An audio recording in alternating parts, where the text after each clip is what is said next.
Coming off of a very exciting Backlash pay-per-view, I would say all of these matches pretty much delivered. Short and sweet to the point, just the way I like it. Fellas, we're going to run down this card because I want to know what y'all thought about all of these matches. And let's go ahead and kick it off with the first one we saw tonight. We expected a big surprise. We did get a surprise, but not quite the surprise we expected. We started off with Kevin Owens and Randy Orton against the Bloodline. Yeah, man, I know you're somebody. But Kevin Owens and Randy Orton versus the Bloodline here. I would say pretty good match. I was surprised that the Bloodline took such of a beating in this thing, but we see they squeaked it out in the end, just as the Bloodline always does, with the surprise ending. Let's go ahead and start off with my boy Deli in the building. What did you think about this match? I think it's a really good match. I would say one thing that stood out to me in that match was Tama Tonga. If you're not people who are not familiar with him from other companies, I think he stood out in the match to me.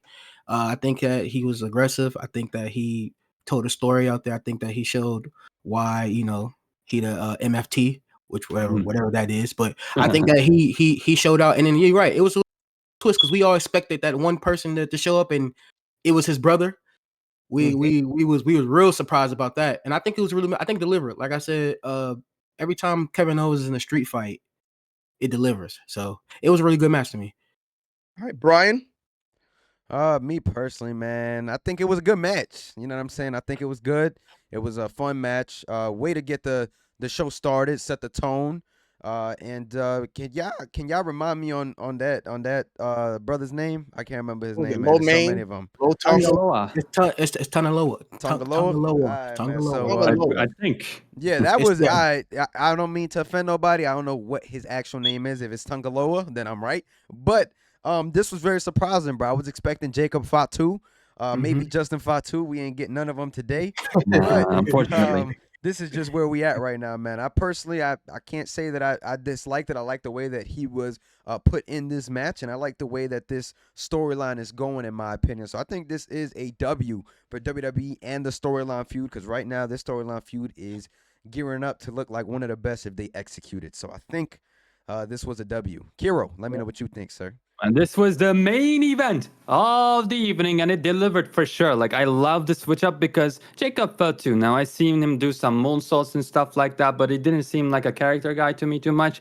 And I was excited. I'm still excited. I think we're going to see him debut. It was like, it was much better that they threw in a wrench to everything that we thought about. I was for sure thinking that Tama Tonga's brother was going to stay in New Japan, and it was kind of sad to me. But yeah, like, it makes all the sense in the world that he would bring his brother here with him too. It just, I never saw it coming. This was nice. It was a pleasant surprise. When we talk about WWE, not all the surprises we get are pleasant.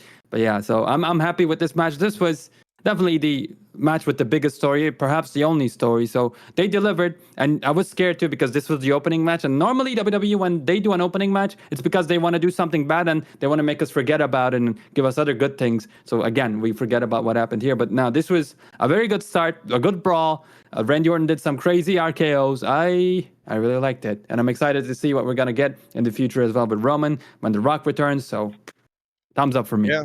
I definitely agree. A crazy RKO on that table, which did not hit when he landed on it.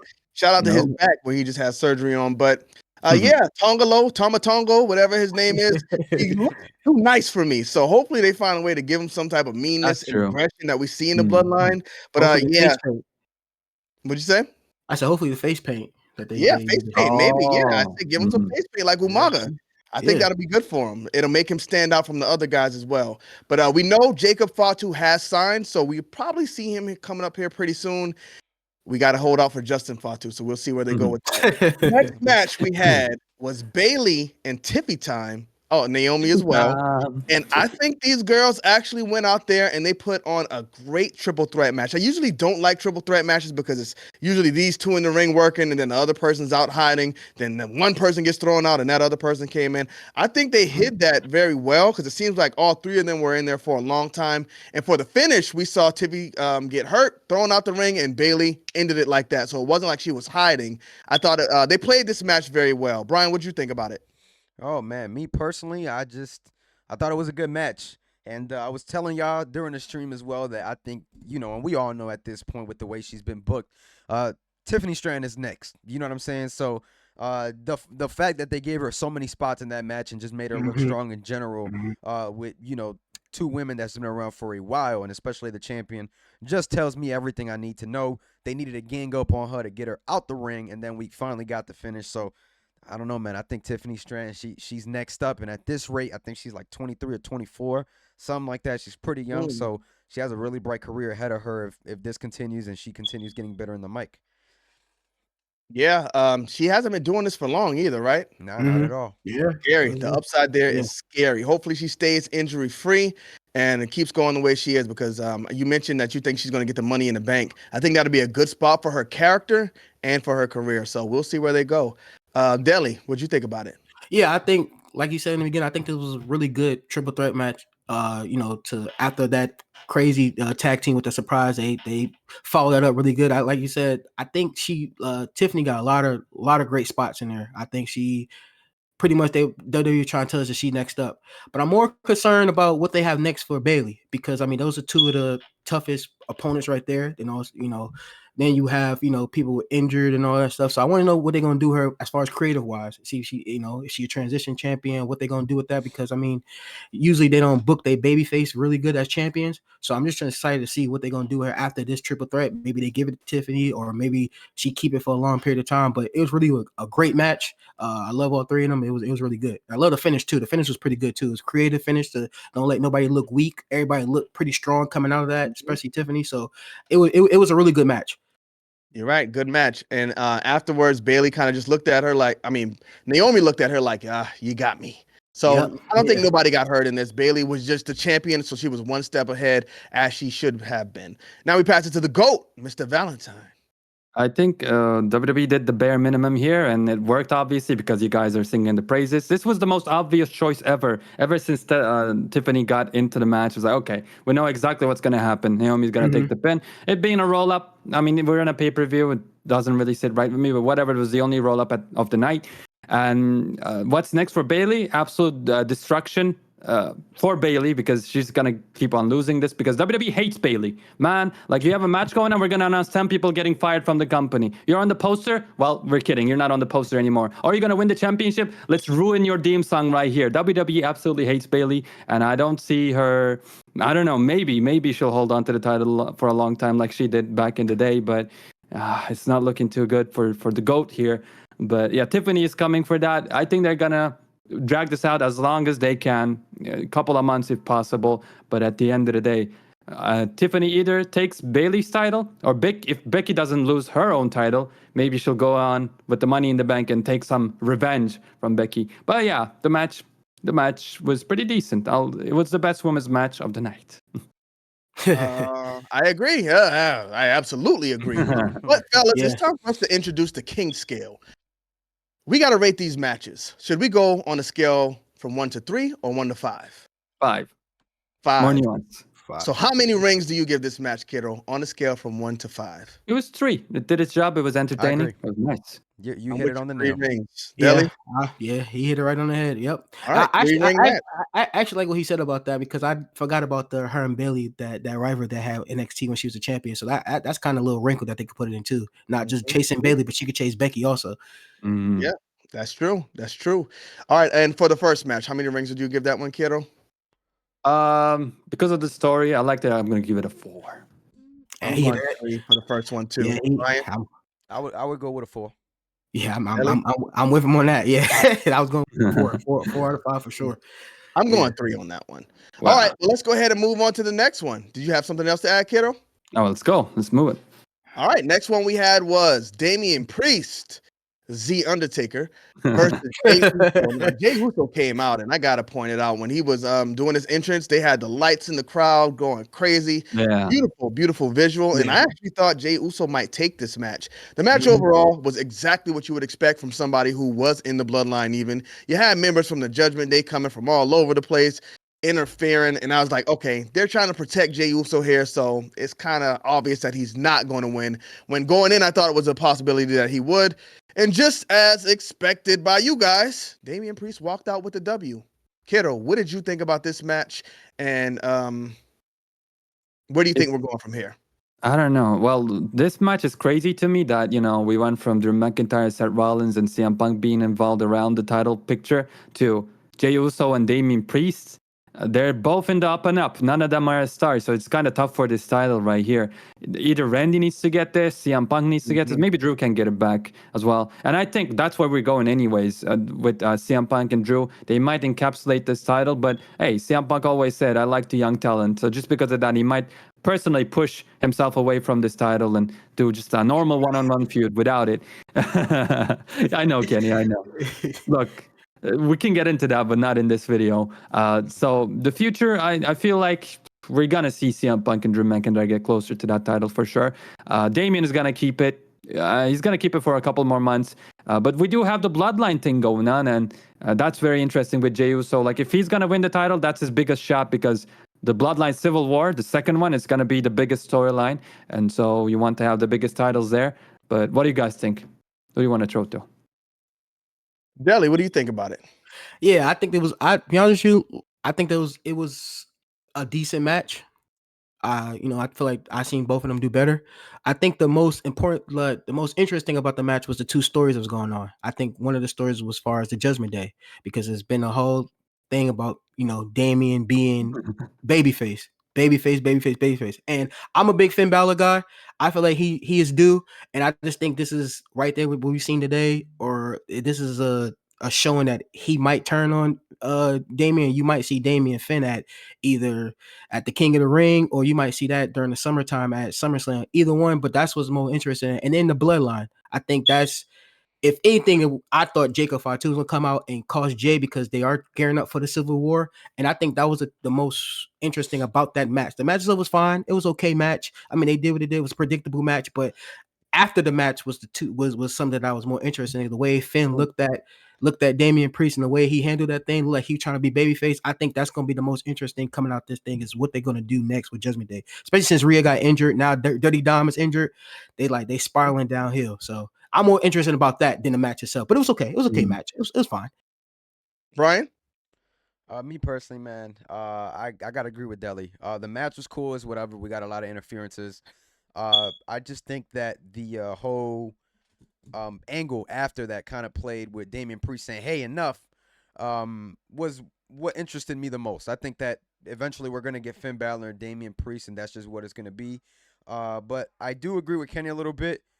Why would you do that after the match, after going on ahead and letting them interfere the whole match? So that's just my 2 cents with that. But I like where the storyline is going based on it being teased. Not too long ago, we seen Dominic as well coming out the same locker room as Liv Morgan. So hey, man, there's a lot of angles with this Judgment Day stuff that we gotta pay attention to and see where it's going. But overall, it was an okay match, nothing too crazy. I think the crowd carried it, in my opinion. Exactly. Yeah. As far as the rings, I would really give this match 2 rings. Ooh. But because of the story stuff they threw in at the end, I think that really does help it, because it got me more invested in Damian Priest and wanting to see where he goes from here. So when it comes to bell-to-bell in-ring stuff, 2 rings. But I mean, when you add in the story, that does help boost it. I'm gonna go ahead and give it 3. What do you think, Deli? Yeah, I'm a little below 3. I guess if I could do 2.5, I'm gonna give it a 2.5. We don't do halves. 2 halves, so 3. So 3 then. So 3 rings. So 3 rings then. Because the story built it up, the match was decent. The story built up. So I'm gonna do 3 rings. 3 rings is where I'm at.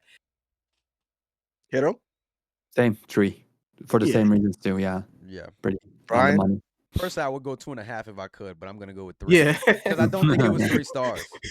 Because it's like before. I don't want to get carried away, but like you said, 3 for the Bloodline match. Like at that point, the Bloodline match is a 4. We're giving us a 3. Just my 2 cents, though. So let's break down the scale. So I would say 1 is bad, 2 is okay, 3 is good, 4 is great, 5 is classic. Okay. Fair enough. I'm gonna give it a 2 then. I'm gonna give this a 2. Oh, I would give it a 2. 2, yeah, 2 then. It was a 2 then. It was a 2 then. Okay. If we excluding the storyline, then the in-ring, we talking about in-ring stuff, then a 2. Yeah. 2 then. Yeah. All right, fair. All right, so next up, oh my goodness, fellas, I'm going to tell y'all right now, this was actually my favorite match of the night. Because it was just so, I don't know what the word I'm looking for. It was captivating. Like I was Yeah. like, what is going on here? And I was invested to figure it out. Like I didn't even know if the ref knew what was going on. I don't know if we ended up in the right spot. Now, the match started off as you would expect, Bianca Belair in there doing her thing. I think she always looks great when she's doing her thing. Jade came in here and her spots were actually good. I don't think Jade messed up too bad at all in this match. When she tried to pick up I think it was Kyrie, she couldn't really get her up there as high as she wanted to, but it was fine. It worked out. She got her on the mat. But then Kyrie pinned Jade, and the ref was like, no, like, what are you doing? No, I guess Jade was not legal at the time, or Kyrie wasn't legal at the time. And then she went out and started trying to do an armbar, and the ref was like, no. And I guess she just wasn't understanding it. Yeah. And I could try to explain to y'all what happened from here, but I have absolutely no idea because apparently Kyrie wasn't legal, but she went to the ropes and Oscar still tagged herself in. Yeah. Which was insane. Brian, can you explain this to me? What happened in this match? Man, ain't nothing to explain, bro. I don't know what happened myself, man. I ain't gonna lie. It was just bad, bro. It was just bad. Like, I'll be honest, man. I'm a big WWE guy, but when they wrong, they wrong. And I think that this was probably one of the worst performed matches in my eyes that I've seen in a long time. It just wasn't good, like in the middle. The beginning and the end, fine. Jade Cargill had one of the best transitions I've seen from a woman in a long time. In terms of when she threw Kairi Sane up in that move. Oh, y'all know what I mean, though, bro. Come on. No, you good. Yeah, and that's just the way I feel about it, bro. She did good at the end. Great ending. I just don't even know if Asuka was even the legal person that got pinned. This match was a complete mess, man, and it's just unfortunate because this was really Jade's time to shine, as she got probably the most time we've ever seen her get in a WWE ring. So it's just unfortunate that this was what happened. You know what I'm saying? Just some things you can't control, but just the way I feel about it. Let me know, Kiro. Let me get your thoughts, man. I'd have to watch this back to give like a exact culprit to why everything messed up. Was it the ref? Was it Kyrie? Was it the greenness of Jade Cargill? Was it just nobody's? I don't know, but something messed up in the middle, and it ended up becoming the most fun match to watch of the entire show for me as well. It was just because, like, what's gonna happen next? Why is this person tagging? Why are they now in the ring? Why isn't the ref counting anybody out? And then they saved that with that transition to the finisher. That was really good. Like, that got us back, and they saved the ending, which was the most important thing, I think. So without that, the match would be really, really bad, but it turned out to be okay, or with all the entertainment factor for all the wrong reasons, by the way. I might give this match a higher score when we get to it, but man, it was entertaining. It is scary for Jade Cargill, though. Like, every time she comes out there, we're talking and doubting her very heavily. Is she ready? Is she not? And the fact that something like this happened in this match, I mean, sure, like, the pink thing is weird, but the bump, she was gonna like take a move from Kyrie. The bump was completely botched, and that was, I think, maybe a miscommunication. Maybe Kyrie can't speak English that much, and so they miscommunicated, and that move was wrong. But that bump, like, Jade Cargill was wrong, and then from what I saw, so the ref with the pin, I don't know. It was really, really confusing here. It just scares me at the end of the day for the future of Jade Cargill. Hopefully, this wasn't our fault, and we will get the actual, strong badass Jade Cargill that we want to see, the real superstar moving forward. But I'm glad that these two, meaning Bianca Belair and Jade Cargill, won the match. They're champions now. They have their own tag team moves. Maybe they'll come up with their tag team name now that they have the titles. It's good. It's a very good development for the women's tag team championships and division, because before this we had Chelsea Green and Piper Niven. So I think it's a step up. Yeah, you got some meaningful women tag team champions now, and they can go from Raw and SmackDown. So I think you'll get a lot of them, and that'll be good for Jade. But Deli, what did you think about it? Yeah, Karen, let me save you some time because I could tell you who fought.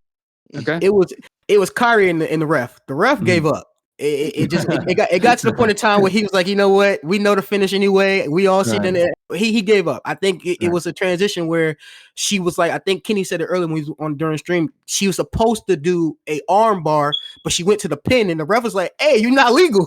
Like, what are you doing?" Yeah.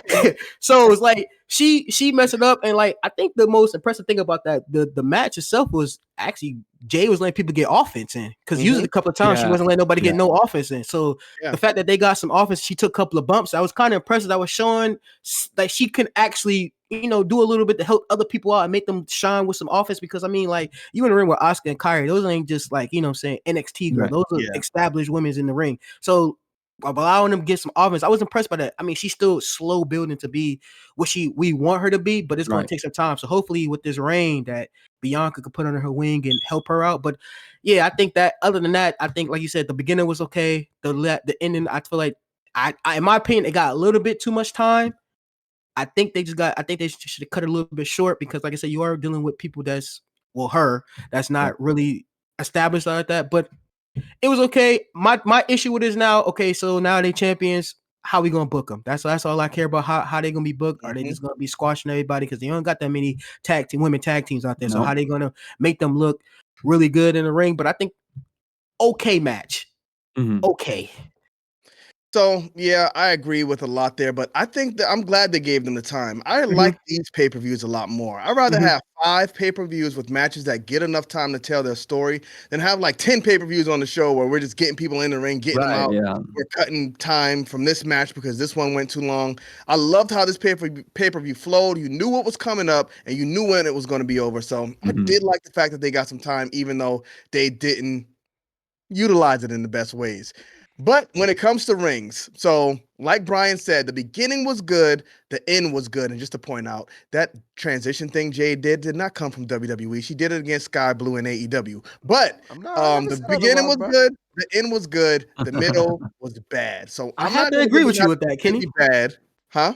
I have to agree with you with that. I've seen that spot plenty of times at AEW, so I'm not gonna lie to you. Yeah, yeah. It was a good one. Sure, they're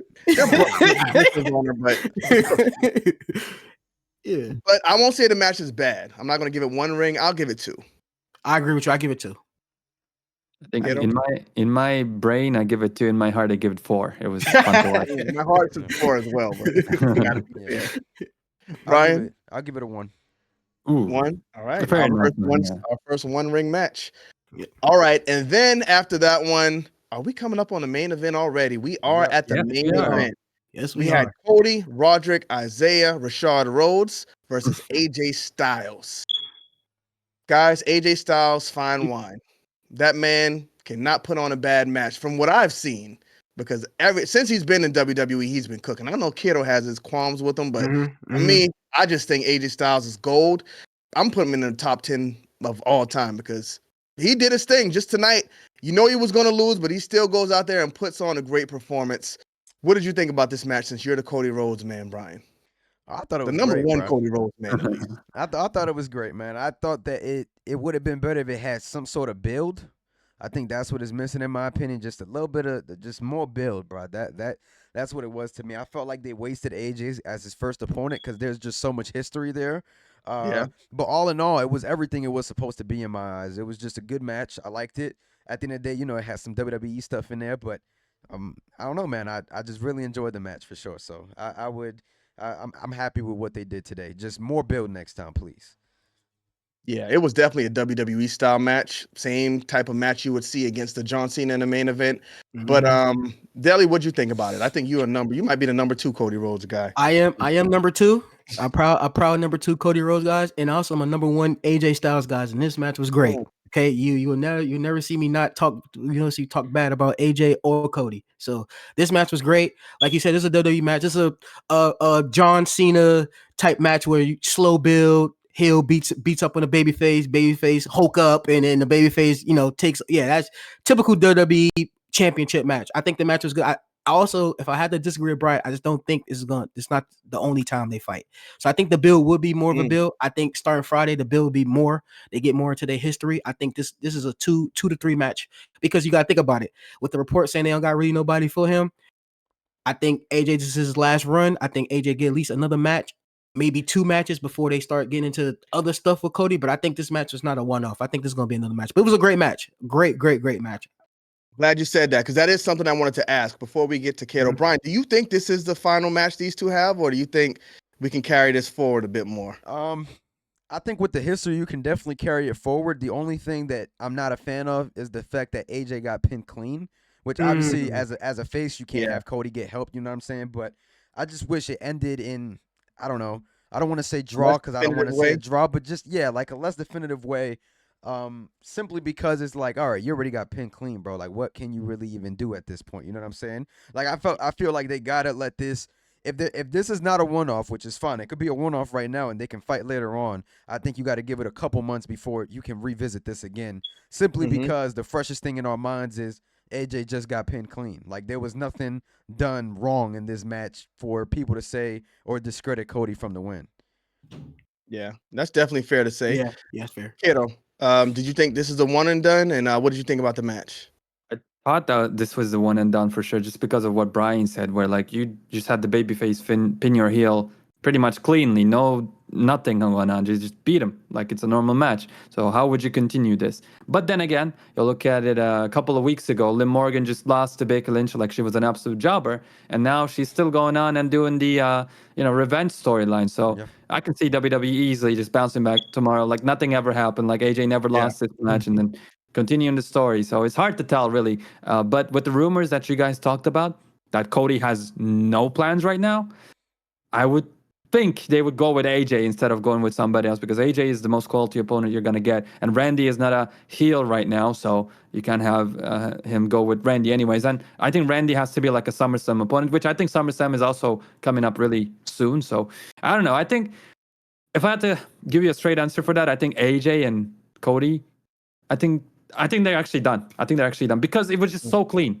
It was just so clean. There was nothing left here. So I'm gonna say that we're done. And this match was, like you guys mentioned, it's just a classic wrestling match. And the only difference here, the only good thing about this was the crowd. The crowd made this absolutely special with reacting to everything, chanting for AJ Styles, chanting for Cody. When the two looked at each other from both corners and like hulked up, the crowd was just giving them so much reaction. So it made the match special. But if this was happening in America or with a crowd that wasn't as crazy, I don't know if it would be that high on it. It was a decent match. It was, AJ's been good in the past with Omos and with, with his match against Edge and stuff like that. He's not been performing too much, but right now, like AJ is slow. Even the slow version of AJ is absolutely amazing because he's AJ freaking Styles. So, it was good to see him on a main event after so long. And I hope he would continue, but I just don't think it's going to happen. So, it was an okay match. Yeah. So you mentioned a great point there. SummerSlam is a lot closer than people may expect it to be, or people may even realize it is. So I think Cody Rhodes needs to get his SummerSlam opponent right now and begin that feud up until that point. If they want to make this title run meaningful, you can't just put him out there with just random guys up until SummerSlam. No. I think he needs to get some type of blood feud right now. But when it comes to rings, where are we going on this match? Personally, for me, I'm going 3 rings. It was a good match.